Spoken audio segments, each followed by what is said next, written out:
Stoicism की एक philosophy ने मुझे हमेशा इम्प्रेस किया है। मैं हाल ही में ये किताब मेडिटेशंस बाय मार्कस ऑरेलियस पढ़ रही थी। He is one of the Stoics.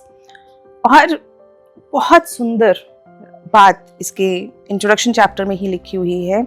वो कहते हैं कि स्टोइक्स बिलीव करते थे कि जब भी हम किसी चीज को देखते हैं, किसी इवेंट, थिंग, प्लेस, किसी भी चीज को हम देखते हैं तो उसका एक इम्प्रेशन हम पर पड़ता है और उसके बाद फैंटेजिया क्रिएट होती है जो कि हमारा एक मेंटल इम्प्रेशन है, और उसी के बाद हाइपोलेप्सिया क्रिएट होता है जो हमारा परसेप्शन है। यानी कि जो हमने देखा वो तो फैंटेजिया है, लेकिन उसके ऊपर जब हमने परसेप्शन किया, उसे जज किया, वो हमारा हाइपोलेप्सिया है। And they say main problem in our life, सारी तकलीफें, प्रॉब्लम्स, एंजाइटी, एंगर, ये जितनी भी प्रॉब्लम्स हमारी लाइफ में आती हैं वो हमारे हाइपोलेप्सिया यानी हमारे परसेप्शन के कारण आती हैं। Because event, person is neutral. Neutral यानी वो तो हो चुका, वो तो ऐसा है जैसा है, लेकिन जब हम उस पर अपनी परसेप्शन लगाते हैं, अब हम उसको जज करने लग जाते हैं कि वो बुरा है, अच्छा है, ईविल है, हमारे लिए कैसा है। और उस सिचुएशन में जब हम उस चीज़ को देखने लगते हैं तब आती है एक्सपेक्टेशंस से देखने लगे लोगों को, तो हमें दुख हुआ कि उन्होंने हमारी एक्सपेक्टेशंस पूरी नहीं करी। आपको कहीं पे फेलियर मिला तो आपने अपना परसेप्शन लगाया, अरे मुझे मिला, सबको मिलता है फेलियर, ऐसे कौन से लोग हैं जो फेल नहीं हुए, it's part of the process. लेकिन जब हमने उस पर अपना परसेप्शन लगाया, उसे एक नैरो लेंस से देखने की कोशिश करी, तो हमें बहुत दुख हुआ। यानी कि उनका कहना ये है कि हम अपनी प्रॉब्लम्स को बहुत लिमिट कर सकते हैं अगर हम अपने परसेप्शन को न्यूट्रल कर लें, हम अपने परसेप्शन को कंट्रोल कर लें, उसे लेस जजमेंटल बना लें। यानी इवेंट को न्यूट्रली देखें कि क्या ये मेरे साथ ही हुआ है, क्या ये पहली बार हुआ है, क्या इससे पहले लोगों के साथ ये नहीं हुआ, या क्या इसका कारण मैं हूं, या अगर ऐसा हुआ है तो हो सकता है कारण दूसरा भी हो, लेकिन क्या आप उसे कंट्रोल कर सकते हैं?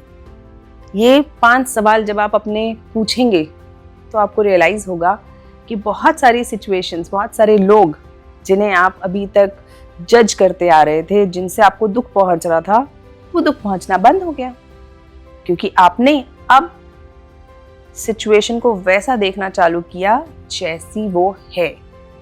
उसके ऊपर अपने इमोशंस, अपने बायसेस, अपने प्रीसपोजिशंस आपने लगाने बंद कर दिए। इसीलिए मार्कस ऑरेलियस कहते हैं कि प्रॉब्लम इवेंट्स, ऑब्जेक्ट्स या पीपल नहीं है, वो प्रॉब्लम नहीं है। प्रॉब्लम है हमारी इंटरप्रिटेशन। जब हम उन्हें अपने तरीके से इंटरप्रेट करने लगते हैं तो प्रॉब्लम आती है। इसीलिए the best solution is to control the faculty of perception with the aim of protecting our mind from error। हो सकता है किसी ने भले के लिए कुछ किया हो, हमें बुरा नजर आ रहा हो, क्योंकि ऐसा होता है ना भाई, प्रिंटिंग के लिए गई पिक्चर, बीच में डिस्टॉर्ट हो गई, ब्लर हो गई, उसके ऊपर कुछ और कलर आ गया, लेकिन अब हमने पिक्चर को ही अगर उस जो ओरिजिनल कॉपी है उसको ही अगर क्रिटिसाइज करना चालू कर दिया तो, और ऐसा होता है अक्सर, हम चीज़ों को, इवेंट्स को शुरुआत में नहीं समझ पाते। तो अपने दिमाग को इस एरर से बचाने के लिए, किसी दूसरे पर अपनी फ्रस्ट्रेशंस, अपने एंगर को इम्पोज करके उसको वैसा परसीव करने से बचने के लिए, और अपने दिमाग की शांति के लिए, सबसे इम्पॉर्टेंट अपने दिमाग की शांति के लिए, it is very important that we control our perception. We have to understand before making a judgement, are we looking at things as they are? क्या हम चीज़ों को वैसा देख रहे हैं जैसी वो हैं? हो सकता है कोई व्यक्ति आपके लिए आपको समझ नहीं आ रहा हो, उसका व्यवहार आपको समझ नहीं आ रहा हो, लेकिन ज़रूरी नहीं है कि उसका व्यवहार गलत है।